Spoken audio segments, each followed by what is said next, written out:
Hi అండి, అందరికీ నమస్కారం అండి. ఫ్రెండ్స్, ఏపీలోనే డిఎస్సి అభ్యర్థులకు సంబంధించి ఇప్పుడిప్పుడే మరొక ముఖ్యమైన అప్డేట్ అయితే రావడం జరిగిందండి. అయితే ఇందుకు సంబంధించిన పూర్తి వివరాలైతే మన వీడియోలో తెలుసుకుందామండి. వీడియో మాత్రం స్కిప్ చేయకుండా చూడండి ఫ్రెండ్స్, అప్పుడే మనకి పూర్తి సమాచారం అయితే తెలుస్తుంది. ఇక లేట్ చేయకుండా టాపిక్లోకి వెళ్ళిపోదాము. ఇక స్థానిక నోబెల్ కళాశాలలో డిఎస్సి 2025 అర్హత సాధించిన అభ్యర్థుల సర్టిఫికెట్ల పరిశీలన కార్యక్రమం గురువారం ప్రారంభమైంది. ఇక దీనికోసం కళాశాలలో మొత్తం 21 రూమ్లను ఏర్పాటు చేశారు. ఇక అబ్జర్వర్ ప్రసన్న కుమార్, కృష్ణా జిల్లా డిఈఓ వివిజే రామారావు, ఎన్టీఆర్ జిల్లా డిఈఓ యువి సుబ్బారావు పర్యవేక్షణలో ప్రక్రియ కొనసాగుతుంది. ఇక 3 రూములకు ఒక డివైఈఓ ఇన్ఛార్జిగా వ్యవహరించారు.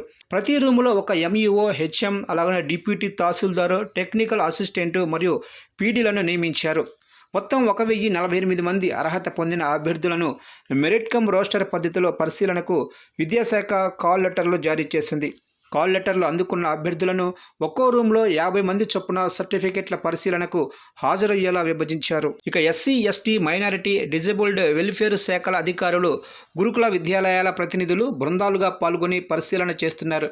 అభ్యర్థులు తమ అసలు సర్టిఫికెట్లతో పాటు అవసరమైన జత పత్రాలను సమర్పించి ధృవీకరణ కోసం హాజరయ్యారు.